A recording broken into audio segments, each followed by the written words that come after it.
그 다음 35절요. 또 칼이 내 마음을 찌르듯 하리라. 이는 여러 사람의 마음의 생각을 드러내려 함이니라. 그리스도께서 오시면 사람들의 마음의 본색이 싹 드러납니다. 왜냐하면 하나님을 경외하는 마음과 하나님을 미워하는 마음이 싹 드러나 버려요. 마음이 옛날엔 다 안개 낀 듯이 있어서 몰랐는데 그리스도가 오면 마음의 생각을 탁 본질적으로 드러내요. 여러분같이 예수 믿는 마음, 세상 사람같이 예수 안 믿는 마음, 이건 딱 드러나는 것입니다. 그리스도를 경배하고 찬양하는 마음과 그리스도를 배반하고 비방하는 마음이 쫙 갈라집니다. 마음이 탁 드러나 버립니다. 벌써 이 땅에 살 동안에 벌써 하나님께서 알곡과 죽정이를 싹 갈려놓는 것입니다. 마음이 환한데요. 그리고 칼이 내 마음을 찌르는 듯 하리라. 그 아들 예수 그리스도가 십자가에 못 박여 몸짓고 피를 흘리면서 여자여 보소서 아들이니이다 할 때 그 마음이 칼을 찌르는 것 같지 않겠습니까? 예수님만 십자가에 못 박인 것이 아니라 여러분 마리아도 예수님과 조금도 다름없이 그는 밑에 있었지만은 그의 마음이 십자가에 못 박인 것입니다. 차라리 십자가에 못 박인 것이 더 편안했는지 모릅니다. 그 아들 예수님이 십자가에 못 박여 몸짓고 피를 흘리면서 고통당하면서 그거 보고 울고 있는 그 어머니를 보고 여자여 보소서 아들이니이다 할 때 기절할 것 같지 않겠습니까? 마음이. 여러분 부모는 자식에 대한 긍휼한 마음이 있습니다. 그거는 하나님이 천륜으로 준 것입니다. 자식을 불쌍히 여기는 마음이 있어요. 자식이 커서 나이가 30이 되고 40이 되어도 부모가 자식을 볼 때는 불쌍한 마음이 있습니다. 아이고 저놈 어떻게 살지 싶은 불쌍한 마음이 있어요. 그러니까 자기는 고생하면서 자식들에게는 편안하게 해주면서도 늘 저놈 어떻게 살지 하는 불쌍한 마음이 있어요. 그래서 다 큰 자식이라도 위험한 일, 어려운 일이 다가오면 부모가 대신 가서 막아서고 그 자식을 면해 주려고 하는 그런 마음이 부모에게 있습니다. 부모에게 있어. 이것이 하나님이 부모에게 주신 긍휼히 여기는 마음인 것입니다. 그런데 그 마리아가 여러분 예수 그리스도가 십자가에 못 박여 고통당하는 걸 보게 될 때 그 심장이 터질 것 같지 않습니까? 그럼 우리가 마리아를 팍 존경해야 됩니다. 그는 예수 그리스도를 낳으신 육신의 어머니고 그가 그리스도를 낳고 그리스도를 따라다니면서 그를 받드는 3년 반 동안에 그의 고통은 말로 다 할 수 없습니다. 그리스도가 핍박을 당하고 고난당할 때 그의 마음은 같이 고난당하고 그리스도가 잡혀 죽었을 때 그는 벌써 십자가 밑에서 자기도 함께 따라 죽은 것입니다. 그런 큰 마리아의 고통이 예수 그리스도의 구원을 이 땅에 가져오는 밑거름이 되었다는 것을 생각하고 우리가 마리아를 무시해서는 안 됩니다. 마리아는 구주는 아니지만은 그러나 마리아는 그리스도를 낳아서 그를 우리에게 제시해 준 육신의 어머니로서의 우리가 그를 크게 존경하고 그를 고맙게 여겨야 되는 것입니다. 이러므로 신교에서는 마리아를 너무 무시하는 죄가 많고 또 구교에서는 이건 예수 제껴놓고 그만 마리아를 막 구주로 올려 앉힌 이건 또 앞뒤가 거꾸로 되어버리고 말았어요. 미국에는 그런 말이 있습니다. 어린애기를 낳아서 어린애기를 목욕을 하고 난 다음에 어린애기는 물은 방 안에 두고 애기를 갖다가 물 대신 부어버린다. 애기를 씻어놓고 난 다음에 애기는 물 대신 부어버리고 물만 떡 갖다 놓아요. 이런 거꾸로 되는 일을 하면 안 됩니다. 가톨릭에도 마리아를 극히 존경하되 그러나 예수 그리스도가 구주인 것을 단호하게 중심에 세워야 되어서 예수님을 섬겨야 되는데 거기에는 예수님은 제껴버리고 마리아를 섬기고 신교회는 예수 그리스도를 지극히 하나님의 아들로 구주로 존경하지만 마리아는 막 완전히 무시해버립니다. 완전히 무시해버려요. 그런데 무시하면 안 돼요. 마리아는 우리가 지극히 존경하고 사랑해야 될 것이다. 그러나 구주는 아닙니다. 그러나 구주를 모시고 온 분이니까 얼마나 고맙지 않아요? 할렐루야. 그러므로 여러분 마리아를 감사하고 마리아에 대해서 우리가 하나님께 찬양을 해야 될 것입니다. 그 다음 36절요. 또 아셀 지파 바누엘의 딸 안나라 하는 선지자가 있어 나이 매우 늙었더라. 그가 출가한 후 7해 동안 남편과 함께 살다가 37절요. 과부된 지 84년이라 이 사람이 성전을 떠나지 아니하고 주야에 금식하며 기도함으로 섬기더니. 자, 여기 아셀 지파 바누엘의 딸 안나라는 여자 선지자가 있었는데 나이 매우 늙었더라 했는데 매우 정도가 아닙니다. 매우 늙었습니다.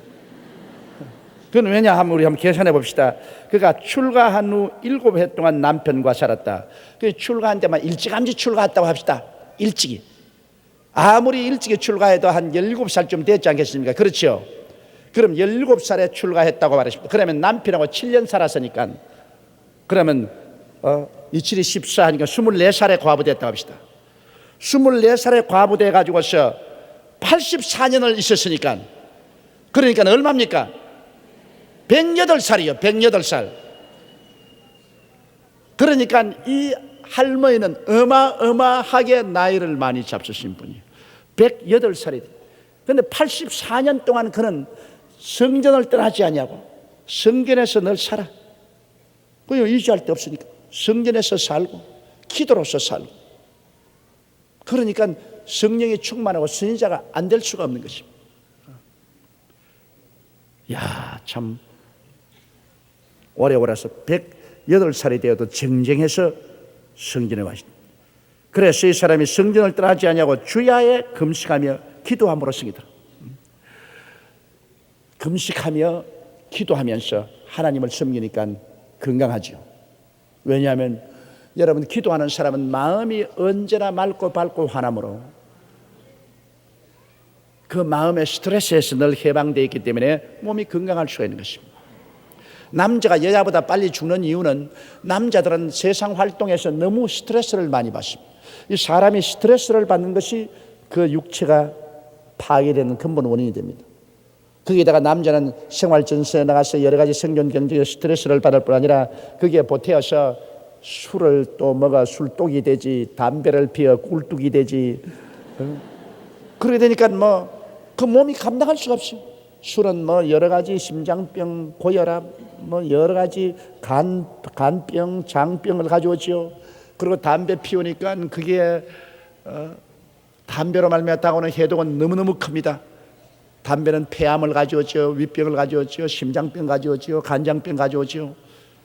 그러니까 스트레스에다가 그냥 술독, 담배독을 갖다가 같이 부어가지고서 너희 휘저어 놓으니까 빨리 죽을 수밖에. 그 남자가 여자보다 언제나 빨리 죽는 거예요. 그래서 가만히 제가 목회하면서 보면은 홀로 된 여자들 수가 홀로 된 남자보다 압도적으로 많아.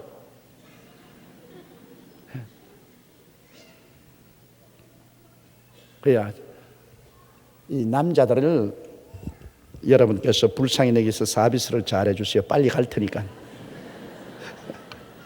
빨리 갈 사람들이니까 서비스를 잘 해줘야 돼. 그래도 남자들도 그러지 말고 기도 많이 하고 하나님 사랑하고 스트레스에서 해방을 얻고 술과 담배 멀리하고 경건하게 살면은 남자를 또 오래 삽니다. 원래 하나님께서는 사람을 120살이 살도록 만들어 놓았습니다. 성경에 보면 그러지 않습니까? 노아 홍수 이후로 너희 연령은 120년이 되리라. 120살 살도록 만들어 놓았고, 그 다음 시편기에 보면 사람이 살면 70이요 강건하면 80이라 했습니다. 시편기에도 최소한도 70에서 80은 살아야 된다. 그러므로 오늘날 홍해가 심하고 스트레스가 심한 사회에 살지만은 최소한도의 생명은 70 내지 80은 살아야 돼요. 이제 잘하면 사람의 연령은 120년까지도 살 수 있다, 그 말인 것입니다. 나는 그래도 120년까지 살고 싶진 않아요. 너무 길어. 친구들 다 가버리고 근데 지 혼자 살아서 뭐합니까 여러분? 외롭게 짝이 없는데. 그래서 친구들 다 갈 때 같이 가야 돼요. 그러니까 80쯤 돼서 가면 편안하지. 그렇다고 여기 80된 여러분 낙심하지 마세요. 여러분 가란 말은 아닙니다. 여러분 더 살 수 있으면 사세요. 내가 보기에는 건강해서 자녀들에게 짐되지 아니하고 자기 활달하게 살 때 그때 그저 가면 참 편안하고 좋을 줄로 그렇게 생각하고 있습니다. 사람이 세상에 편안하게 살기만 기도하지 말고 여러분 잘 죽게 해달라고 기도를 많이 해야 되는 것입니다. 주님 모시기 전에 우리가 간다면 편안하게 가도록 해달라고 기도를 해야 돼요. 그 오래오래 병들어서 앓다가 가면 얼마나 그거 안 됐습니까? 그러나 모든 자식들이나 모든 가족들이 참 아깝다, 좀 더 있었으면 좋을 걸, 정말 아깝다, 그럴 때 가는 게 좋지. 아유 저거 안 가나, 아유 지금 하루 이틀이 아니고 저거 빨리 죽었으면 좋겠다, 이렇게 돼서 천덕꾸리가 돼서 가면 얼마나 비참합니까?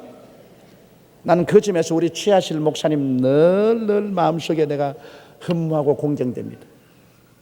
순식간에 가버렸어. 할렐루야 설교 다 하고 그러고 난 다음에 목욕하고 그러고 가버렸어.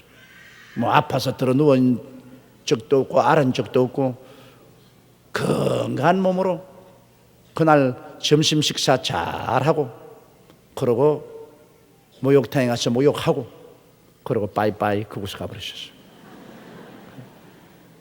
그게 얼마나 뭐 자손들에게 짐도 하나도 안 되고, 만일 우리 최 목사님이 무슨 뇌일 일어나서 쓰러져서 LA에 들어누워서 병원에 입원했다 하면 별도리 없이 나도 여기서 비행기 표 사가지고서 주일날 또 빼먹고 비행기 타고 날아가야 됩니다. 그 자손들 고생이 많잖아요. 그리고 거기 와서 또 시중드려야 되고 또 모셔와야 되고 또 병원에 늘 왔다 갔다 해야 되고 여간 짐이 되지 않을 것입니다. 그러나 그 자손들 고생 안 시키려고 막 순식간에 천당에 그냥 썩. 그거 보고 주님 오시기 전에 우리 간다면 주여 나도 그렇게 가게 하여 주시옵소서. 그렇게 가게 하여 주시옵소서.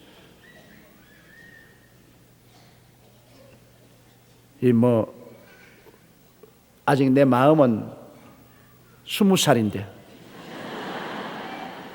이제 벌써 죽음에 대한 이야기를 말하게 되니 참 기가 막힙니다. 내가 기가 막혀 말이 안 나와. 참 어쩌다가 이렇게 됐는지 모르겠어. 마음은 아직까지 20살이에요. 청춘이에요. 몸이 늙었지 마음은 안 늙었어. 옛날에 그 불광동에서 목회할 때 80이 넘은 할머니, 온 얼굴이 쭈글쭈글하고 허리도 굽어지고, 그런데 그 할머니 아침에 와서 내 당간방에 들어있으면 저녁에 퇴근하거든.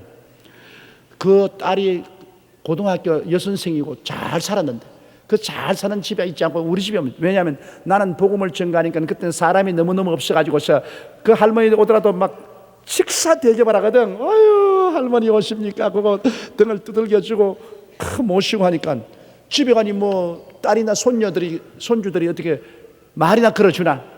그 이 할머님이 뭐 아침에 출근하는 거라 내 방에 와서 출근해. 그 좁은 방에 한 평짜리 방입니다. 한 평짜리.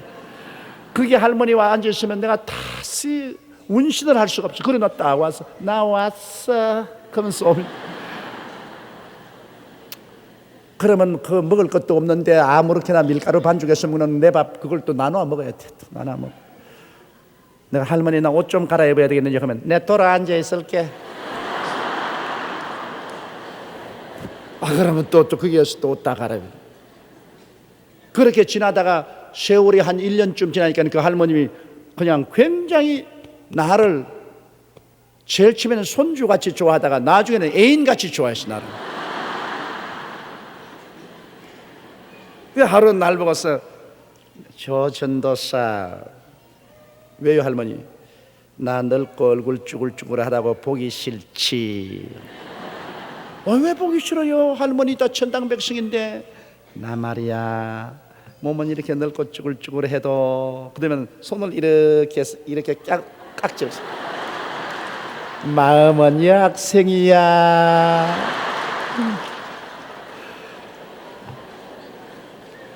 근데 그때 생각이 아유 할머니 주책이구나. 그것도 나는 하도 젊었기 때문에 그거 이해할 수가 없어요. 그게 나에게 어쩐지 몸은 늙어도 마음은 아직 청춘이라는 그걸 알려주기 위해서 그렇게 했는데, 나는 그때 이 할머니가 노망했나, 이거 영 주책이구나 생각했는데, 사실 우리가 나이를 먹어보니까 그 할머니가 자꾸 생각이 나요. 몸은 늙어도 마음은 늙질 않아요. 몸 늙었다고 해서 젊은 사람들이 에이 이게 오지 마세요. 아유 왜 자꾸 귀찮게 자꾸 와서 말 붙여요. 이러면 슬퍼져요. 왜? 몸은 늙어도 마음은 늙지 않았으니까. 그럼 우리 바울이 말한 것이 참말입니다.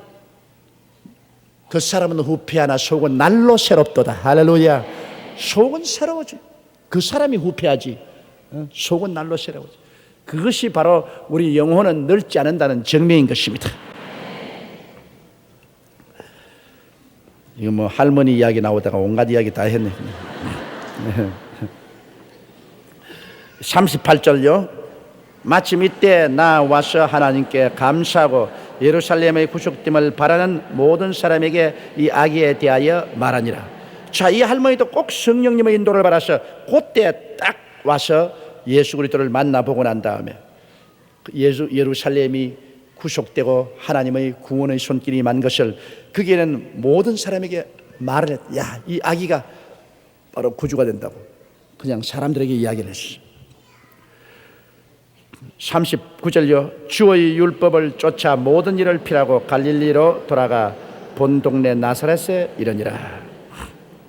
하나님이 율법을 쫓아서 명령한 그 모든 결례 예식을 다 행하고 난 다음에 그러고 난 다음에 이제는 나사렛으로 돌아가서 그 나사렛에서 이제 거하게 되는 것입니다. 그런데 그 중간에 일어나는 과정은 여기에 생략하고 있습니다. 왜냐하면 그렇게 하고 난 다음에 요셉과 마리아는 예수 그리스도를 데리고 애굽으로 도망을 친 것이 있습니다. 헤롯이 죽이려고 하므로. 그래서 그 베들레헴 주변에 2살 이하의 어린 남자들은 다 죽였습니다. 그러니 예수 그리스도 한 분이 구주로 오기 위해서 얼마나 많은 생명이 죽었는가. 그렇죠. 그 많은 2살 이하의 모든 남자아이들은 다 죽였습니다. 그럴 때 성령의 지시를 받아가지고서 요셉과 마리아는 예수님을 데리고 애굽으로 도망을 갔습니다.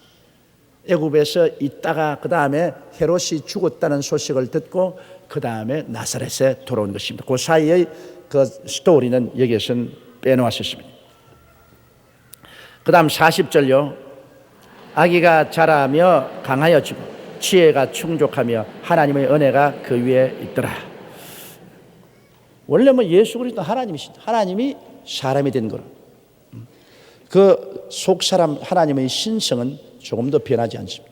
그러나 육체는 어린 아기로서 성장하는 것이니까 그 육체는 자라고 그리고 육체는 강해지고 그리고 육체적인 그런 지혜는 충족하며 하나님의 은혜가 그 위에 있더라. 하나님이 그를 돌보시고 그 속사람은 하나님이지. 그러나 그 사람은 이것은 육신이니까 육신이 자라고 건강해지고 지혜와 총명이 아주 뚜렷하게 그렇게 나타나는 것입니다. 41절에요. 그 부모가 해마다 유월절을 당하면 예루살렘으로 가더니 유월절은 바로 이스라엘 백성이 430년 동안 애굽에 종살이 하다가 해방되어 나온 그것을 유월절로 기념을 하는데 이스라엘 백성들은 유월절에 예루살렘에 가서 예배를 드리며 함께 보내는 것을 그들의 소원으로 알고 있습니다. 그러므로 우리들에게 크리스마스가 기가 막힌 축제인 것처럼 유대민족에는 유월절이 기가 막힌 축제인 것입니다. 그 유월절에는 온 식구들이 다 모이고 예루살렘에 가서 하나님께 예배를 드리는 이것이 그들의 소원인 것입니다. 그런데 남자 아기는 12살이 되어야 유월절날 예루살렘 성전에 가서 함께 예배를 드릴 수 있는 자격이 주어집니다. 그러므로 예수님이 1살부터 시작해서 12살 때까지 무엇을 했는지는 성경은 기록하고 있지 않습니다. 그러나 예수 그리스도께서 12살 되어서 예루살렘의 유월절 제사를 지내러 가는 그때의 한 장면을 여기에 설명을 하고 있는 것입니다. 우리 42절을 읽으십시다. 예수께서 12살 될 때 저희가 이 절기의 전례를 쫓아 올라갔다가 그게는 이제 12살이면 이제 자격이 주어지니까 함께 부모 따라서 예루살렘에 올라갔었습니다. 43절에요. 그날들을 마치고 돌아갈 때 아이 예수는 예루살렘에 머무셨더라. 그 부모는 이를 알지 못하고. 자, 이 부모가 꼭 예수님을 꼭 데리고 다녔는데 그만 너무 바쁘다 보니까 예수님은 예수대로 내버려 놓고 부모들 자기 일에만 분망하고 그들은 제사를 다 마치고 난 다음에 예루살렘을 떠나버리는데 예수님은 홀로 예루살렘에 남아 있었습니다. 이거 우리가 이미 심장에서 합니다. 우리가 종교의식에 너무 바빠가 그거 한다가 예수 잃어버릴 때 많습니다. 교회 오고 교회에서 가고 하나님 사업한다고 복잡하게 왔다 갔다 하다가 시간이 없어서 성경 못 읽고 기도 못하고 그만 종교의식을 하다가 예수님을 잃어버릴 때가 많습니다. 그 목사님이 목회하다가 예수님이 잃어버린 목사 많습니다. 새벽에 일어나고 저녁 늦게까지 주의 사업한다고 카운셀링하고 신방하고 이 하다가 자기 개인은 그만 지치고 피곤해져. 하나님 말씀 깊이 묵상하고 기도하고 주님을 경배하는 주님과 같이 하는 시간을 갖지 않아서 실컷 목회한다고 하다가 나중에 자기는 예수님을 잃어버린 때가 많습니다. 그래서 왜 목사들이 번아웃이라고 합니다. 완전히 그냥 아예 그냥 불타버린 거. 완전히 지쳐버려가지고서 노이로제가 돼가지고서 목회 못하고 물러앉는 그런 목사들이 많이 있습니다. 번아웃. 그건 왜냐? 예수님을 주의 사업하다가 예수님을 잃어버린 그런 사람이 되는 것입니다. 이러므로 제가 여러분에게 늘 매일같이 성경 5페이지 읽고 30분 이상 기도하라는 것은 예수님을 놓치지 말라 그 말인 것입니다. 여러분, 이 세상살이에 그냥 아침에 일찍 나고 저녁 늦게 누우며 수고와 고생하라고 사업한다고 뛰어다니다가 예수 놓쳐버려요. 거의 실컷 종교는 가지고 왔다 갔다 하다가 예수 놓쳐버리고 말면 이 세상 사는 것이 아무 의미가 없어지고 마는 것이죠. 예수 그리스도의 부모는 종교의식 하다가 그만 예수를 잃어버렸습니다. 예수님은 예루살렘에 혼자 남아있는데 그들은 출발해버렸었어요. 44절요. 동행 중에 있는 줄로 생각하고 하룻길을 간 후 친족과 아는 자 중에서 찾되 45절에 만나지 못하며 찾으면서 예루살렘에 돌아갔더니 그 다음 46절에 사흘 후에 성전에서 만난 즉 그가 선생들 중에 앉아서 저희에게 듣기도 하시며 묻기도 하시니. 자, 하룻길을 그저 예수님이 어디 있겠거니 하고 생각하고 하룻길을 그저 섞여서 서로 이야기하고 그렇게 하면서 갔다가 하룻길을 여관에서 자려고 이제 그때야 예수님을 찾습니다. 얘 어디 갔노? 하고서 일가 친척 사이에 찾아보니까 온데 간데 없단 말이에요. 아이고 예수님 잃어버렸구나. 그래가 요셉과 마리아가 그냥 두근거린 가슴을 안고 그때야 말로 그냥 허덕허덕하면서 돌아온 길로 예루살렘으로 가서 예루살렘에서 온 천지 사방을 허덕이고 찾습니다. 그러다가 사흘 만에 성전에 가보니까 성전에 예수님이 계시더라. 이걸 꼭 알아야 돼요.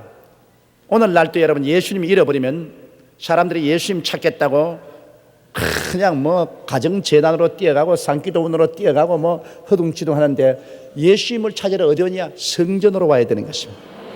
예수님은 성전에 와서 계셔요. 성전에 와야 예수님을 찾지. 예수님 성전에 찾지 않고 다른 데 돌아다니면 못 찾습니다. 그리스도를 찾기를 원하는 사람은 교회를 와야 돼요. 왜냐하면 하나님께서 이 땅에 교회를 세워놓으신 이유는 교회가 바로 천당 가는 주막집이기 때문인 것입니다. 교회가 무심한 곳이 아니에요. 교회 안 가도 좋다. 나는 우리 가정재단 찾는다. 가정에서 우리끼리 가정에서 나는 산기도원에 간다. 가정재단과 산기도원이라는 것은 교회가 있고 난 다음에 신앙에 불을 붙이기 위해서 필요한 곳이지, 교회를 떠나서 가정재단이나 산기도원에 가는 사람은 반드시 예수님을 잃어버리고 마는 것입니다. 그건 예수님이 안 계셔. 오늘날 교회가 예수 그리스도의 뭐라고요? 몸이지. 예수님 만나려면 예수님 몸이 있는 데 와야지. 예수님 몸을 떠나서 어디서 예수님을 찾아요? 교회란 굉장히 세상에서 하나님 보시기에 중요한 곳입니다. 교회는 바로 예수님이 이 지상에 가져온 천당이요, 교회는 바로 예수 그리스도의 몸이요. 그러므로 그리스도를 만나려고 하면은 그리스도가 이 땅에 세우는 천당이요, 하늘나라요, 그리스도의 몸인 교회로 와야 예수님을 찾을 수가 있는 것입니다. 교회를 떠나시는 그리스도를 여러분 모시고 살 수 없습니다. 그러므로 나는 무교회주의다, 나는 교회 안 가고 내 혼자 예수 믿는 사람 치고 예수 그리스도를 잃어버리지 않은 사람 한 사람도 없습니다. 어찌하는지 자유한 은혜로운 교회든지 은혜롭지 않은 교회든지 교회는 교회입니다. 교회 가야 돼요. 그 속에서 예수님을 찾아야만 되는 것입니다. 이래서 그 어머니 아버지가 예수님을 찾으려고 예루살렘에 가서 사흘 동안 돌아다니기도 찾지 못하나 성전에 가보니까 성전에서 예수님을 만나는데 예수님이 성전에 탁 앉아있는데 그 선생들 중에 앉아서 저희에게 듣기도 하시며 묻기도 합니다. 예수님이 와서 그들이 여러 가지 하나님 말씀을 말하는 것을 예수님이 듣기도 하고 그리고 예수님이 또 묻기도 하고 그러고 있습니다. 대화를 하고 있습니다. 47절요. 듣는 자가 다 그 지혜와 대담을 귀히 여기더라. 근데 거기에 있는 선생들이나 사람들이 예수님 12살 먹는 어린아이라고 생각했는데 그와 함께 대화하는데 듣기도 하고 말하는 것이 너무나 지혜롭고 총명하고 희한한지라 사람들이 다 귀히 여겼습니다. 야, 어디서 배워가지고 이런 지식과 지혜와 총명을 가졌을까? 그들은 놀라셨습니다. 자, 48절요. 그 부모가 보고 놀라며 그 모친은 가로되 아이야 어찌하여 우리에게 이렇게 하였느냐 보라 내 아버지와 내가 근심하여 너를 찾았노라. 이건 꼭 보통 부모가 하는 말로 한 가지죠. 찾다가 성령 찾으니까 그만 깜짝 놀래가지고 얘야 어떻게 해서 이렇게 하니? 너 아버지와 어머니하고 사흘 동안 얼마나 고생을 하고 온갖 천지에 다 찾아다니면서 동네방네 찾았는데 세상에 여기에서 사흘 동안에 꼼짝하고 앉아있다니. 이거는 보통 어머니가 애정어린 소리로 다 할 수 있는 일인 것입니다. 지금 아마 마리아가 그때를 생각하면 그냥 우스울 겁니다. 적어도 하나님을 보고 그렇게 말을 했습니다. 하나님을 보고 큰 소리 해도. 그러나 마리아는 요셉과 함께 그리스도를 정말 뜨겁게 사랑하고 그래서 그리스도를 잃어버리고 얼마나 사흘 동안 고통을 하고 염려를 했는지 모릅니다. 그러므로 그는 예수님을 만나자마자 짜증어린 그러나 애정에 충만한 그러한 꾸짖음을 했습니다. 49절요. 예수께서 가라사대 어찌하여 나를 찾았었나이까 내가 내 아버지 집에 있어야 될 줄을 알지 못하셨나이까 하신. 여기에서 예수님이 자기 정체를 나타내기 시작하는 것입니다. 12살 때 벌써 내가 내 아버지 집에. 그럼 내 아버지 집에는 요셉의 집 아닙니까? 그렇죠? 요셉이 아버지라면 나사렛 아버지 집에 가 있어야 되는데 예수님께서는 성전에서 이게 내 아버지 집이라고 했습니다. 그러므로 거기에서 벌써 예수님은 당신이 하나님의 아들인 것을 정체를 드러내 놓으신 것입니다. 육신의 양아버지는 요셉입니다. 그러나 어머니 어찌하여 내가 내 아버지의 집에 있어야 할 줄을 그걸 몰랐습니까? 성령으로 나를 잉태하고 하나님의 그 계시를 받아서 내가 하나님의 아들이라는 것을 번연히 아시면서 하나님의 아들이 하나님 집에 있을 걸 그걸 왜 몰랐습니까? 그 말 한마디에 마리아가 할 말이 없죠. 자기의 무식함을 통탄할 수밖에 없어. 거기에서 예수님께서는 자기가 하나님의 아들인 것과 하나님인 것과 메시아인 것을 뚜렷이 말하십니다. 내가 우리 아버지 집에 있어야 될 것 당연한 일이죠. 하나님의 성전은 하나님의 집인데 거기에 하나님의 아들이 와 있는 게 뭘 이상하냐? 왜 사흘 동안 이리저리 동네방네 찾고 다니느냐? 바로 날 찾으려고 하던 직행으로 아버지 집에 왔으면 아버지의 아들이 거기 있는 걸 알 것인데 그 말인 것입니다. 여기에서 예수님은 강하게 12살 때 벌써 당신은 메시아요 하나님의 아들이요 하나님이 친아버지인 것을 뚜렷이 그때 인식적으로 깨닫고 계셨습니다. 그 다음 50절 양친이 그 하신 말씀을 깨닫지 못하더라. 이거는 양친이 말 듣고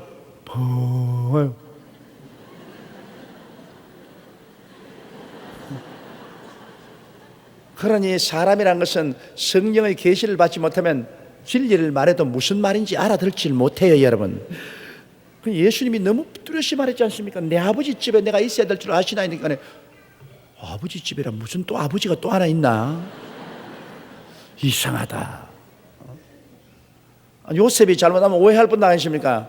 요셉이 내 아들도 아닌데 또 아버지가 있다 하는 거 보니까는 내 마누라가 또 다른데 어떻게 잘못해가지고 또 나은 거 아닌가, 잘못하면 오해할 것 같아. 버벙해요. 요셉도 버벙하고 마리아도 벙하게 해가지고 있어. 이게 무슨 말인가? 세월이 흘러가서 그들은 분명히 알았죠. 그때는 감히 12살 먹는 예수님께서 그렇게 뚜렷하게 메시아 선포를 할 줄은 꿈에도 몰랐기 때문인 것입니다. 그 다음 51절에요. 예수께서 한 가지로 내려가사 나사렛에 이르러 순종하여 받드시더라. 그 모친은 이 모든 말을 마음에 두니라. 예수님께서 육신으로는 요셉과 마리아의 아들인 이상 그 집에 자랄 동안에 그 요셉과 마리아를 잘 받들고 그리고 순종을 했다고 말했습니다. 예수님이 육신으로는 자기 할 임무를 다했다. 그가 30세 될 때까지 아버지와 함께 양아버지 요셉과 함께 목수일을 했다. 그 양아버지는 목수였으니까 거기에서 쟁기도 만들고 칼도 갈아주고 여러 가지 농기구도 만들고 그러면서 예수님은 목수로서 그 생계를 이끌어가고 있습니다. 근데 요셉은 일찍이 죽은 것 같습니다. 보니까 마리아가 예수 이외에는 아기를 낳지 않았다고 가톨릭에서는 말하는데 그거는 거짓말이고, 성경 보면 예수님의 형제와 자매들이 분명히 성경에 기록되어 있어요. 예수님 낳고 난 다음 마리아는 요셉을 통해서 여러 명의 자녀를 낳았습니다. 그러고 난 다음에 요셉은 일찍이 죽었습니다. 왜냐하면 예수님이 30세 돼서 공생애로 나왔을 때 예수님의 어머니는 예수님을 늘 따라다니고 예수님의 동생들도 따라다니지만 아버지라는 말은 없습니다. 요셉은 일찍이 죽었어요. 또 남자니까 또 먼저 갔어. 그러니까 예수님이 온 가족을 부양했습니다. 예수님께서 요셉이 가고 난 다음에는 그가 목수일을 해서 어머니와 동생들을, 육신의 동생들을 잘 돌봐주고 길러주셨습니다. 그러므로 예수님은 한 인간으로서도 충실했다. 자녀로서 충실했고 한 가정에서 책임자로서의 인간으로서도 자기의 모든 책임을 다하는 충실한 삶을 씁니다. 그리스도에게 흠이 없어요. 도덕적으로도 흠이 없고 그리고 사회생활에서도 윤리적으로도 흠이 없고 가정을 돌보는데도 흠이 없었습니다. 이러므로 예수님은 완전히 흠이 없고 점도 없이 살아신 분입니다. 원래 죄 없이 태어나고 인생을 살면서 전혀 죄 없이 살았기 때문에 모든 인간의 죄를 대신 짊어지고 십자가에 올라갈 수 있는 유일하게 자격을 가지신 분이신 것입니다. 그러므로 우리의 모든 허물진 죄를 대신 짊어지고 예수님이 십자가에서 청산할 수 있는 그런 자격이 계신 분이신 것입니다. 근데 그 모친 마리아는 예수 그리스도의 모든 언어 심사를 마음속에 깊이 간직하고 있습니다. 비범한 아들이 아니다는 것을 알고 간직을 하고 있었습니다. 52절요. 예수는 그 지혜와 그 키가 자라가며 하나님과 사람에게 더 사랑스러워 가시더라. 예수님은 지혜도 날이 잡수시면서 이제 점점 더 꽃피어가고 키도 예수님이 자라고 하나님과 사람에게 더 사랑스러워 가시더라. 그 요세푸스가 역사가가 기록한 예수 그리스도에 대한 이야기를 보면 그리스도가 그렇게 미남이었답니다. 그 요세푸스에 보면 예수 그리스도의 손이 그렇게 손발이 이쁠 수가 없었대요. 예수님의 손과 발이 굉장히 이쁘고 그 몸매와 그 모습이 장엄하고 굉장히 이뻤다. 그럴 거 아니겠습니까? 하나님의 아들인데 하나님께서 예수 그리스도를 그렇게 멋있게 만들어 놓을 거 아닙니까? 우리가 다 예수의 형상을 담겠다 했는데 예수의 형상이 이렇게 삐뚤어지게 만들어 놓으면 우리가 다 이렇게 삐뚤어지게 되면 이게 어떻게 되겠습니까? 하나님께서 그리스도를 모델로 새로 하나님이 인류의 조상으로 예수를 만들지 않습니까? 아담 하와 이후로 타락한 것, 새로운 마지막 아담으로 예수 그리스도, 새로운 인류 조상으로 만들고 모든 사람이 그리스도의 형상을 닮게 했는, 이건 그리스도를 하나님 모델로 새 인류의 조상으로 주님께서 만드셨는데 그 그리스도가 얼마나 아름다웠겠습니까? 기가 막히게 그리스도가 미남이고 장엄하고 아름다웠을 것입니다. 한 번 봤으면 좋겠어. 우리가 마음으로는 예수님을 늘 흠모하고 영으로는 그리스도를 우리가 기도하는 중에 상상해보고 하지만은 참으로 그리스도를 육신에 있는 그 모습으로 바라보고 그 음성을 듣고 그 옷자락을 만져보았으면 참으로 좋았겠다, 그런 생각을 합니다. 그러나 우리는 며칠 후 그리스도를 얼굴과 얼굴을 마주대고 다 보게 될 것입니다. 우리 염려 근심 다 사라지게 되고 말 것인 것입니다. 우리는 모두 다 그리스도를 품에 품고 우리는 함께 영원히 살게 되는 것입니다. 우리가 가는 저 세상에는 시간과 공간의 차별이 없습니다. 이러므로 여러분, 시간과 공간에 대한 개념이 있기 때문에 우리 지금 생각으로는 상상을 못해요. 온 구원받은 인류가 요런 공간에도 다 들어가서 살 수가 있습니다. 요런 데도. 그건 왜냐? 우리가 말하는 지금 시간과 공간이라는 이런 개념이 없습니다. 이러므로 그리스도 한 사람이 온 구원받은 만민들과 동시에 같이 앉아서 이야기할 수 있습니다. 그게 공간을 초월한 것입니다. 그리고 수만리 밖에 있는 사람도 그저 만나기를 원하기만 하면 눈 깜빡할 사이에 그 자리에서 같이 만나요. 시간의 차별이 없습니다.